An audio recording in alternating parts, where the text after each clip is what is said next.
Alright, so today I look a little bit better because we are not gonna get dirty working on the A4. We're gonna have a nice day today with the laptop and some pools.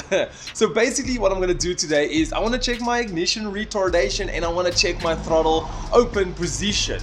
So to give you guys a highlight, yesterday, well, obviously as the time goes when I upload videos, I want to try to upload once a week. So last week for you guys, yesterday for me, I changed my boost sensor, my map sensor, manifold absolute pressure sensor.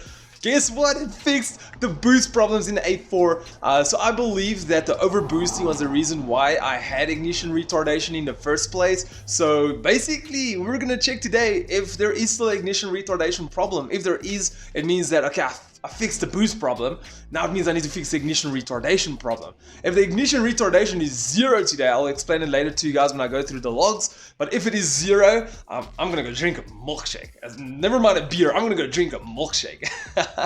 So anyway, so yeah, I want to check the ignition retardation. I want to see where the retardation is. If my car is good to like basically be able to push further. Because I went back to stock software to try and fix this problem, and now the car is going to be stock. Well, it is stock, so I want to see how the ignition retardation is with the stock software without the boost altered or the ignition, that the ignition has been advanced or whatever the case is. So the second thing I want to check, I'll check both of them on one log, is the second thing I want to check is the throttle body position sensor. So basically when you put your foot down, your throttle body goes from closed to being open 100%. So this 90-degree turn is like 100% open. So basically I want to go and check how it is. So when my car had its software on, the slightly altered software, the throttle position, as soon as I let go my foot of throttle, when a boost kicks in, my throttle position, I'll show you guys, my throttle position won't even be 100%, it'll be 88% at full throttle, right? So it's basically, I'm not even stepping full on my fuel, but I am.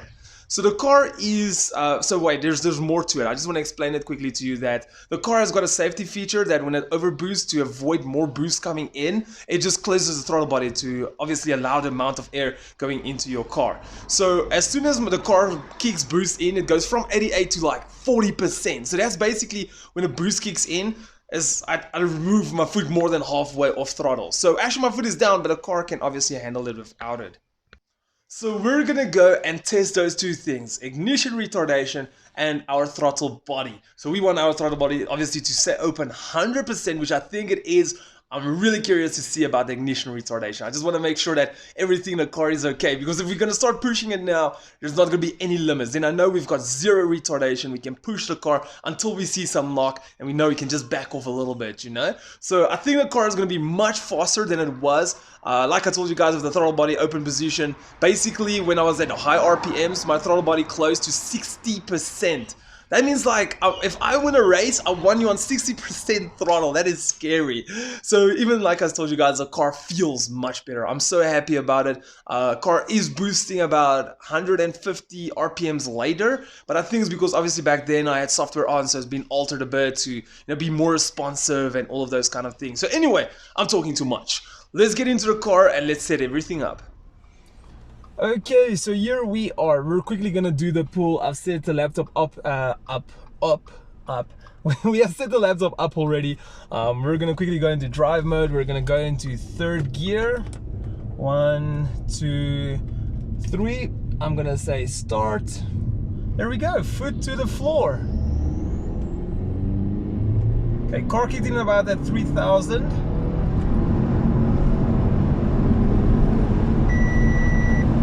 Feels really good. Okay, I'm just gonna slow down a bit.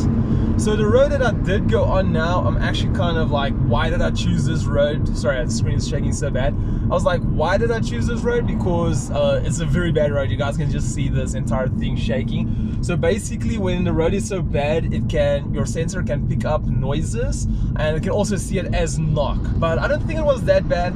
What I'm gonna do is I'm quickly just gonna pull off next to the road, and I'm just gonna quickly go through my log and check out the log and see how it is, to see if I should go back home or just go to a better road or just do another log.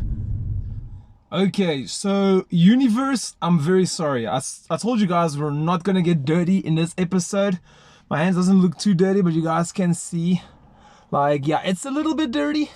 is a little bit dirty because my new map sensor blew up. It's literally what happened. I went after I did the first log. I quickly looked at everything. I was like, okay, let me just do another log.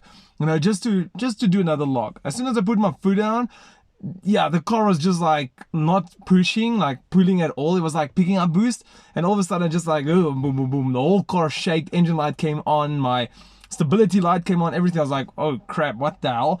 Maybe I thought it was the sensor plug that came out. You know, the sensor, the plug that goes into it to connect it. I thought it popped out. It never popped out. The whole inside of like I said, I'm gonna drop photos on for you guys. The top part of the map sensor blew off, and a whole circuit board like stood up. So then basically it couldn't read any pressure, so the car just went all bonkers. And at the same time, it was like a boost leak as well. So yeah, that was a crap one. I went to go get a new one. Here's the slip. They say it right over there. Gave customer new one. I hope this is right. Otherwise, yeah, whatever. So we put a new one in. So I'm just gonna quickly drive a bit around, and then I'm gonna data log again. Obviously, I have to just step on the car a bit. Obviously, it's the same. It's the same. What do you call it? Map sensor that is in. So I don't know why that one popped though. So the map sensor I put in now, well, I put in the old one that was faulty to go there and get the new one. Got home, put in the new one. So because these cars are adaptive cars, they adapt to everything. So the more you drive it, the closer the fuels, the long terms and short term fuel levels will get, and your boost, everything will be balanced out, you know. So I'm just gonna drive a bit around. We're gonna data log again. Kind of upset that I went this way, so now I've got to use a lot more petrol to make sure that the car is working like it works when I data log. Otherwise, if I'm going to data log it now, everything might be wrong again, because I had to put in the wrong map sensor in order to drive there and go get another map sensor. So yeah, that went bonkers. Anyway, let's start the car up. I'll see you guys just now, actually back here, and yeah, I'll talk to you guys when we do come here. Okay, so I went to go do my data log again. Car threw the alarm again. So I don't know what is wrong.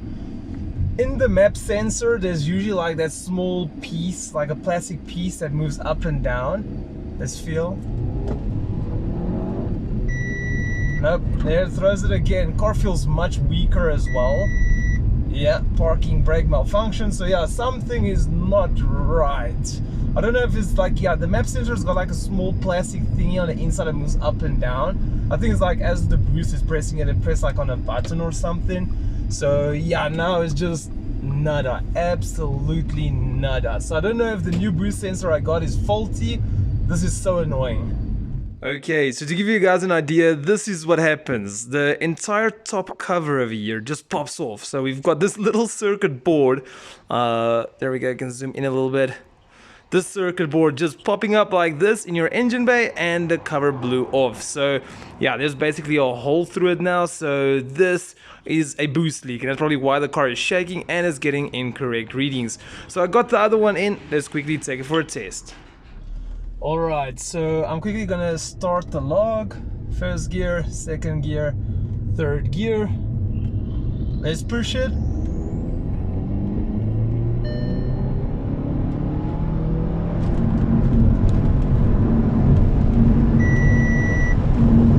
Okay, there we go. So we pushed it. Sorry, the screen is so shaky. We pushed it. We actually had like a very bad road, so I think the log is going to show a lot of ignition retardation. But the boost held. I put in the old sensor. I'm just quickly going to stop here, just check out the log. Yeah, I'm telling you guys, what a day, eh? I know it's just to change a stupid sensor. What a day. Okay, so I'm busy running out of battery over here, so I'm gonna make this quick. I put in the normal boost sensor that did not pop the one of the broken clip at the back.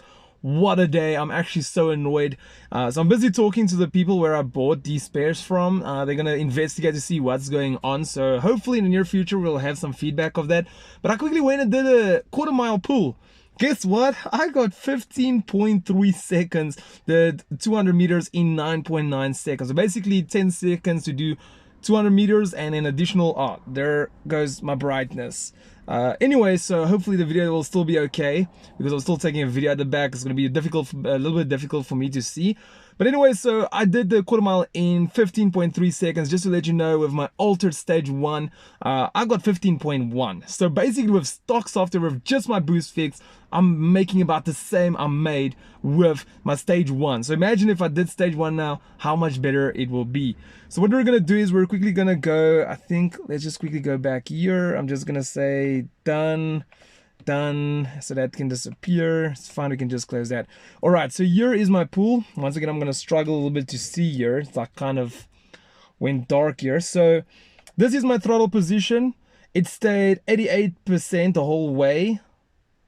Literally, it said 88% the whole way. I'll investigate later why it's 88 and not 100, but it stayed open the whole time. That's what bugs me. It's the only thing I wanted to know.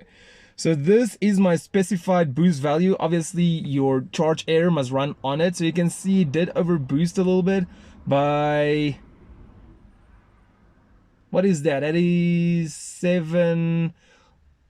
It's about 1 bar, a little bit over 1 bar, but it came for correction. It sorted it out. It went a little bit over here, then it adjusted to go down. It went a bit lower, and the boost stayed all the way till the end. I think this is why my quarter mile time is also better. Also, just to let you guys know that the more I drive the car, because I've been switching between basically the first sensor that broke, this sensor, the sensor giving me a problem, and then the new sensor that also broke. So I've been switching around 4 sensors the entire time. Obviously, the more I drive, the better the car will do its adaptation, where it will fix all the boost and knows where to boost and not to boost and all of that. So yeah, anyway, let's quickly go to the ignition retardation. When I looked earlier on my previous log, I was not so happy. I doubt I'm gonna be happy again. We've got ignition retardation. The highest we see is minus 4.3 for ignition 1. We've got 3. We've got 3 again. And here we got a whopping 7.5. Alright, so the ignition retardation is bad. But actually, to look at it, we are winning slowly. Let me just quickly stop the recording over here, just to prevent the laptop of switching off and then I lose everything. Come on. Okay, there we go, it stopped. Alright, so think about it. I fixed my boost sensor, even though it's still doing some fine tuning here and there. I fixed it. My quarter mile time is basically the same with a stock standard software. My car is standard now. Standard. I do have the intake, I do have the downpipe. That's maybe why we see that little bit of overboost, because the boost can just blow out of the exhaust now. There's no catalytic restriction and that. So that has been done. So maybe that is why, but I think the car will adjust it until it's fine. The more I drive, I will be able to see. Obviously, I'm trying to like show you guys the results and all of that. Has been a hectic day. I'm actually sweating here. The sun is like shining straight here on me. But anyway, so our boost is sorted. Just the boost sensor we have to sort out now. I'll wait for feedback from the people and everything to just see what they say and all of that. But yeah, the boost is basically sorted out. So the next thing I have to do is the ignition retardation. So I don't know how much there is I can do for the ignition retardation, because it might just be bad fuel, you know. But what I'll do is I'll mix some ethanol. Maybe I can do that. Maybe I'll mix some ethanol inside, maybe even just 10% E10.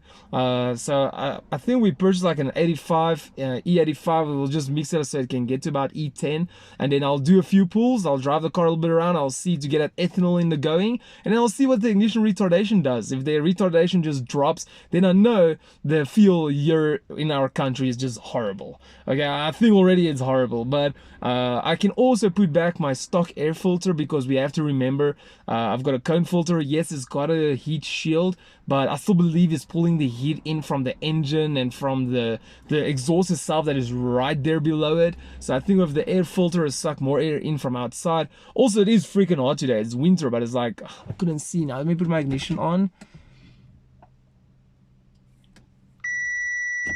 25 degrees, so that went dark. So it's 25 degrees. It is pretty hot out here, hotter than usual, hotter than I like, especially when it comes to testing the car. But I'm happy. It's basically, our mission is halfway successful. So imagine I can fix that ignition retardation by just blending in some ethanol. Maybe let's say it works. I think I can break into the 14s then. So if I definitely do software then I'll definitely get into the 14 seconds.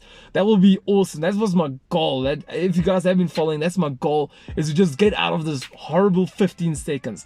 14s is still hell slow, but I would rather be in the 14s than in the 15s right now. I've been in the 15s way too long.